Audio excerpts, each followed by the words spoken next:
Ora parliamo della lingua veneta a Campo San Piero, un convegno internazionale ed ecco nel servizio le parole che stanno scomparendo.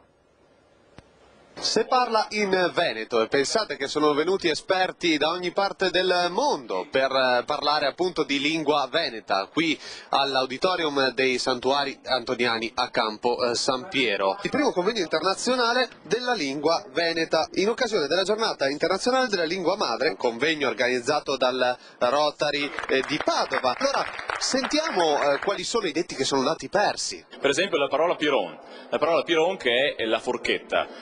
La parola piron in veneto è l'unica lingua che utilizza questo termine e utilizza esattamente il termine che deriva dal greco. Invece la forca, la forchetta, fork in inglese, sono termini, in realtà sono contadini, perché con la forca si gira il fieno, si gira il letame. No, io dico sempre, ricordemose che se magna col piron, con la forca se va sui campi. Un convegno che ha visto la presenza di molti studenti e professori. Femmine, cani, bacca, picchi batti, picche vien buoni. È un detto appunto veneto, lo sentivo di più da mio nonno. È per ridere, per scherzare, insomma. Sì, esatto. Fa ridere. Esatto, fa ridere. Buon arrivo, sei un tosato che si sveglia presto la mattina.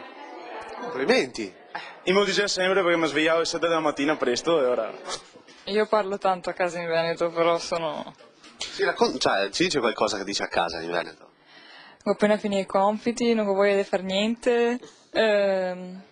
Mia madre mi dice che cosa sistemare la camera. Si dice che uno è finco.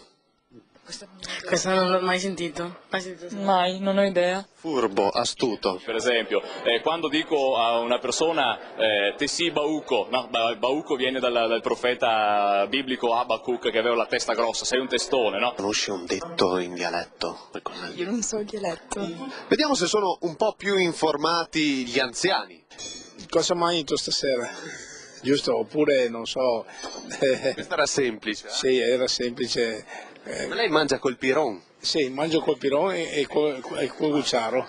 Cos'è la sanca?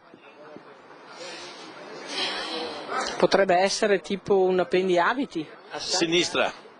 Perfetto. A sinistra, sanca. Cos'è che si diceva anche della sanca? La sanca è un pezzo del tubo del canone della stufa, è la famosa sanca. Di dove siete? Napoli. Se vi dico ghesè. C'è. E il secciaro? Il secciaro? Cosa sei? Il secciaro con che te avevi i piatti. Guaio, no?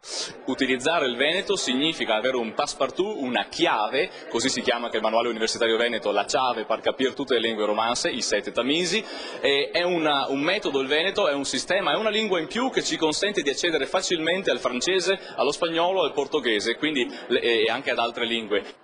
La musicalità della lingua veneta, una lingua conosciuta e studiata, pensate, in tutto il mondo. Se avete imparato da piccoli, ringraziate il Padre Eterno, la nonna